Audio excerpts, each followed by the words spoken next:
Hi friends, this is your pal Scott Garibay, and today we're going to talk about Dungeons & Dragons and 2025 James Gunn Superman. And there are spoilers for Superman in this. And today what we're going to talk about is the intensity of your Dungeons & Dragons game, the lethality of your Dungeons & Dragons game, and how there is absolutely no ability to communicate that before the game. That is going to be communicated during the game. And it's only going to happen when you do it, right? And I think this is really interesting because this has been a major discussion in tabletop role-playing games recently. Shadow Dark has really kind of put this question at the forefront. And so Shadow Dark is like, hey, roll up 3 or 4 characters because none of them matter. Absolutely nothing you do as a player will ever matter in this game. You could just you could set a matchstick to your character. It's not going to last. It's not going to matter. And the reason why is your characters are going to die very, very quickly in this game, right? But then, right, everybody goes and everybody's like, ooh, I want to try that. And then they go to conventions and they hit these guys and they're like, I lived through that. That wasn't deadly at all. Actually, I've never been killed in a Shadow Dark game. Like the lethality. Oh, it's lethal, is it? Apparently not to me. Or like, I'm stronger than this system, right? Like, and I've seen. And what's wild is, I don't know. Yeah. Anyway, all right. You don't really know until you show people. And if you are a dungeon master or if you are a dragon master, you have to see James Gunn's 2025 Superman. And the reason why you have to see 2025 James Gunn Superman, and the reason why is this is perfectly executed in this film. And not only do you have to see this, it's not to figure out how you're going to communicate. This is not so that you can communicate. This is not so that you will know how to communicate the lethality of your game. This is to learn that you don't tell people anything. You show them, right? You could blah blah blah all you want about the lethality of your system and the lethality of your running, but what if the dice defy you? What if you're not as tough as you thought you were, right? And the reality is, when you see it in the narrative, that's when people know the lethality of your game. And this is so perfectly executed, no pun intended, in 2025 James Gunn Superman. It's pretty incredible. So how is it done?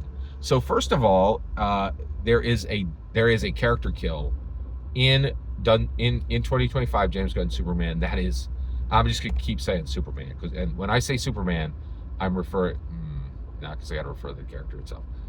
In 2025 James Gunn Superman, there is a street vendor who's buddies with Superman, right?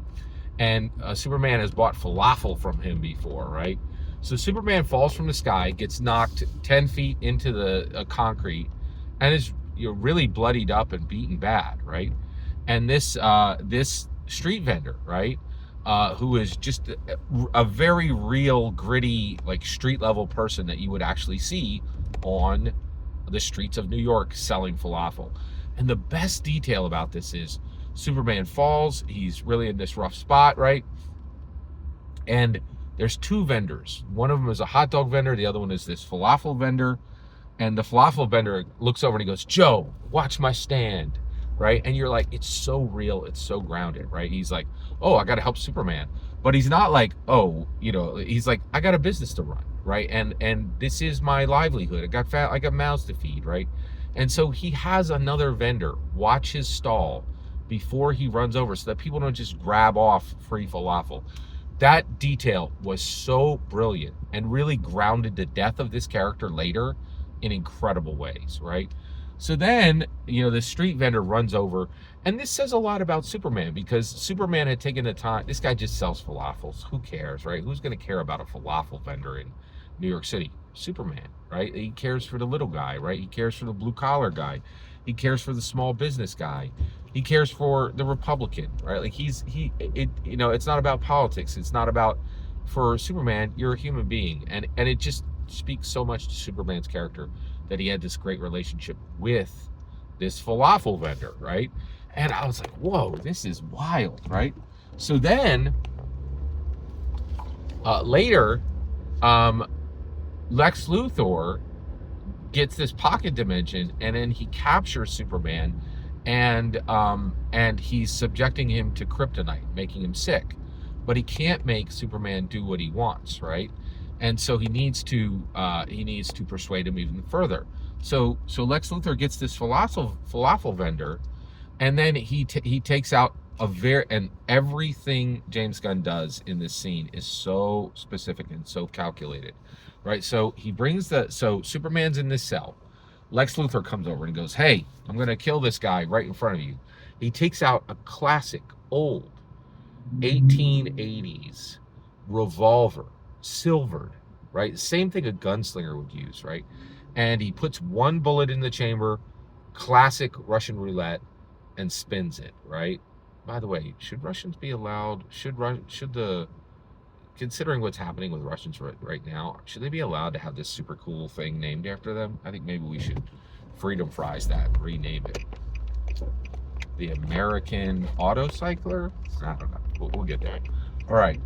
So basically, he spins this thing, right? And he does Russian roulette, and he holds it right to the falafel vendor's brain, and he shoots it, right? And it goes click. And you're like, yeah, I've seen this scene. You ain't gonna do nothing, right? So then Superman's like, no, please stop, right? But he doesn't agree to do what Lex wants. And he's keeping the life of this falafel vendor in jeopardy, right? And you're like, whoa, that's not very Superman. But Superman is, like, if he lets this falafel vendor, he's going to kill a bunch more people, right? If he saves this one falafel vendor from Lex, he's going to kill, 30, 300, 3,000 people, right? And so he's like trying to do the math, and he's sick, and he's in a rough spot, right? Man, oh man. So Lex Luthor gets the gun, spins the cylinder, and you wait for him to go click, and it goes bang. And I couldn't believe it. James Gunn actually had to immediately slam cut to a wide shot, right? And you're like, oh my gosh, did he just shoot that vendor in the head? And he did. The falafel vendor just falls dead to the ground. And you're like, oh, this isn't a family movie, right? Like this isn't a Christopher Reeves movie where Ma and Pa can go see this. This is a James Gunn film, and people are gonna die. People get shot in the head with pistols in this movie, right? This ain't your Ma and Pa's Buick, right? Like this is for realsies, and this is different, and this is James Gunn, right? Like this is adult, and this is dangerous, and this is deadly, and this is gross, right? Like, and this is upsetting and galling, right? Like and the reality is, James Gunn could have told you about this in an interview. You wouldn't believed it until you see it. And this is my point. Like, Session Zeros are the absolute most stupid garbage ever. You all say your intentions, but nobody knows anything until you actually reach there, right? Nobody knows anything until you actually reach the point where you actually do it in the game. You could say everything you want. You don't know how tough you are, right? At Page, Philadelphia Area Gaming Expo, guys, oh hey, well, be careful. There's a Shadow Dark game tonight. It's going to be really deadly. Was it? It wasn't. I thought it was pretty light. Did they make Strawberry Shortcake into a Did they make Strawberry Shortcake into a tabletop role-playing game yet? Because that was tougher than what you were running, right? Like, you could say everything you want. Nobody knows until you do it, right? And this was extremely well done in this movie. If you're a dungeon master, you have to watch this so that you realize you communicate nothing about your game before your game. You show it at the table, and none of your words mean a darn thing. And your Session Zero is useless crap. Every single word you just heard in this video is my humble opinion, nothing more, nothing less. The important part is when I get to hear your humble opinion, when you get in the comments and send your traffic. Please consider subscribing, and have a fetch millennium.